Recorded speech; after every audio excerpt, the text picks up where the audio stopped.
Hello students, तो हम लोग डिस्कस करेंगे 16 अगस्त 2020 के न्यूज़पेपर का एनालिसिस। ये एनालिसिस जैसे कि हम लोग बनाते आ रहे हैं, इंडियन एक्सप्रेस से मैंने कुछ न्यूज़ इसमें ली है आपके लिए, और कुछ आपके द हिंदू से इसमें कुछ ली है, और कुछ अगर मुझे लगा है कि हिंदी के न्यूज़पेपर से तो उससे भी मैंने इसमें न्यूज़ ली है। चलो शुरू करते हैं। पहली न्यूज़ क्या रही आपकी?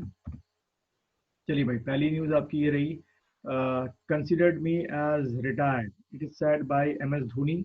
तो धोनी ने कल यानी कि 15 अगस्त की रात को जो है 7:29 में अपने 7:29 पे अपने रिटायरमेंट का जो है डिक्लेरेशन कर दिया था। और इसका डिक्लेरेशन जो है उन्होंने इंस्टाग्राम पे किया है।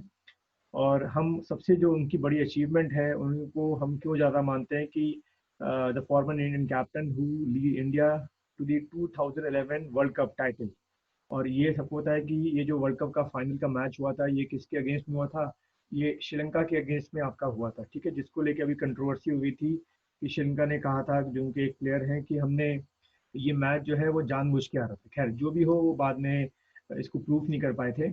अब यहाँ से क्वेश्चन धोनी को लेके क्या बन सकते हैं, जैसे कि फॉर एग्जांपल कि धोनी जो है इस समय टेरिटोरियल आर्मी में भी सर्व कर रहे हैं। In 2011 Dhoni was conferred the rank of lieutenant colonel in Indian Territorial Army for his contribution in cricket. In August 2019, he completed a 2-week stint with the TA in Jammu and Kashmir. यानी कि इस समय exam में आ जाए कि इस समय धोनी के पास कौन सा रैंक है, तो आप टिक करोगे लेफ्टिनेंट कर्नल का जो है वो उनके पास रैंक है, ठीक है, टीए।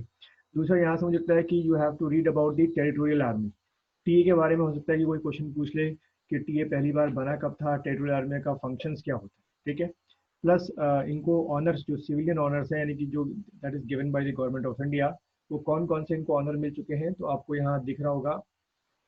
अगर हम लोग हाँ, हम लोग लिखें, ये लिस्ट देखें ऑनर्स की, तो इनको 2007-8 में मिला था Rajiv Gandhi Khel Ratna award, the highest honour given for the achievement in the sports. Then 2009 में पद्मश्री मिला, देन 2018 में पद्म भूषण मिला। यानी कि इनको अभी तक पद्म विभूषण पद्म विभूषण जो है वो नहीं मिला है, और ना ही इनको भारत रत्न मिला है, ठीक है। चलो अगला न्यूज़ ये रहा, हमने यानी कि कल 15 अगस्त 2020 को अपना कौन सा इंडिपेंडेंस डे मंगाया? 74th। ये आपके एग्जाम में आ सकता है कि कौन सा था आपका 74th इंडिपेंडेंस डे था। नेक्स्ट लेते हैं हम लोग, आपके अमेरिका में जो हमारे इंडिया से कुछ स्मगलर्स थे, उन्होंने अमेरिका में कुछ आपकी ये मूर्तियां जो है स्मगल की थी, जो कि लाइमस्टोन की बनी थी, शिव और पार्वती की, a marble apsara and some other idol. तो वो आपका जो वहाँ का डिपार्टमेंट है, यूएस अथॉरिटी, उन्होंने हमें हैंड ओवर किया है on 15 August as a friendly gesture के तौर पर। हमारे यहाँ से काफ़ी जो स्मगलिंग होती है वो वहाँ पर की जाती है। और अमेरिकन अथॉरिटी ने खास तौर पे एक ऑपरेशन चलाया था, ऑपरेशन हिडन आइडल इन 2012। तो उसमें भी काफ़ी कुछ इन्होंने पकड़ा था, तो काफ़ी मूर्तियाँ इन्होंने हमारी वापस की है, ठीक है। अगला आपका ये रहा, गवर्नमेंट में review the age of marriage, PM, ठीक है। तो देखो असल में इसके लिए एक कमेटी जो थी बनी थी, अगर आप ये पॉज करके वीडियो को थोड़ा सा ब्रॉड करके आप देख सके, वरना मैं यहाँ लिख देता हूँ, थोड़ा सा आपको ज़्यादा समझ में आएगा। कहाँ गया मेरा मार्कर? ये रहा, ठीक। तो ये जो कमेटी थी, ये इनके जो 1 फेब, ये कमेटी एक थी 1 फेब 2020 को स्टैब्लिश हुई थी। और ये 10 मेंबर की कमेटी थी, 10 मेंबर की कमेटी थी, ठीक है। और इसके जो चेयरमैन, उनका नाम था आपका जया जेटली, ठीक है, जया जेटली, जया जेटली। हम्म, इस कमेटी को, यानी कि हम इसका नाम ऐसे ही बोल सकते हैं, जेटली कमेटी।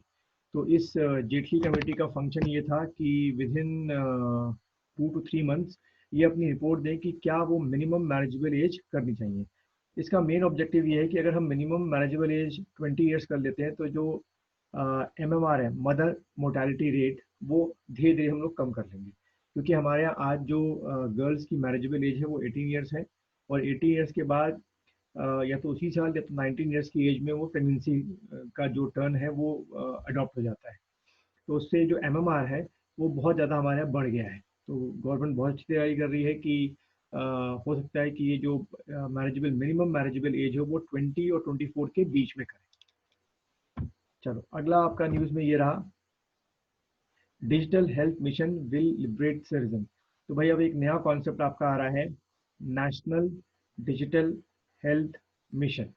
ठीक है, इसमें क्या होगा कि जितने भी आप अगर देखें इसको हम थोड़ा सा ब्रॉडली अगर पढ़ें तो क्या लिखा हुआ है, the challenges of finding the right doctor, seeking appointment, paying consultation fees and making several rounds of hospital for prescription sheets, the health minister said in a statement. तो ये जो आपका बनेगा नेशनल डिजिटल हेल्थ मिशन, इसमें ये सारे काम जो है डिजिटली आप पहले ही घर से निकलने पहले कर चुके होंगे। अपॉइंटमेंट ऑफ डॉक्टर हो गया, प्रिस्क्रिप्शन हो गया, प्रिस्क्रिप्शन हो सकता है घर में बैठे बैठे आपको डॉक्टर जो आपके सिम्टम्स हैं उसके बेसिस पे आपको ट्रीटमेंट देना शुरू कर दे, तो वो भी एक बहुत अच्छी पहल है।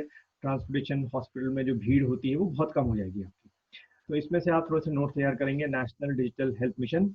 मुझे लगता है कि ये आपके एग्जाम के लिए फायदेमंद रहेगा। अगला आपका ये रहा, pharma units gear up for Russian vaccine. तो जैसे कि हम बताया कि रशिया ने जो है ये डिक्लेयर कर दिया है कि उन्होंने कोविड-19 के अगेंस्ट में एंटीवायरस बना लिया है, सॉरी वैक्सीनेशन जो है वो डेवलप कर लिया है। उसके पीछे वो लॉजिक ये कहते हैं कि वो बहुत सालों से, यानी कि 3-4 सालों से पहले से ही आपका सार्स हो गया, मार्स हो गया, उसमें वो वायरस को लेके स्टडी कर रहे थे लगातार। तो उसी से मिलती जुलती उन्होंने कोविड-19 की वैक्सीन को बड़ी जल्दी ही क्या कर लिया है, डेवलप कर लिया है। ठीक है, तो इसमें जो हमारी इंडियन एम्बेसी है उसने रशिया में Russian direct investment fund for possible production in India as Indian embassy source Moscow side.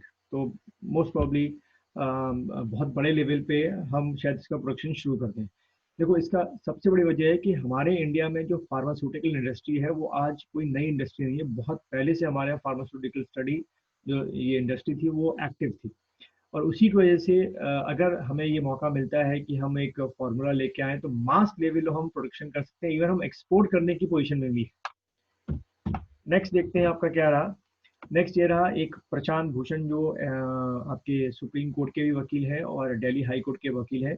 उन्होंने ट्वीट किया था और वो tweet according to the Supreme Court under the article 129, मैं आर्टिकल लिख देता हूँ ध्यान रखना, अंडर द आर्टिकल 129 वो माना गया है कंटेम्प्ट ऑफ कोर्ट।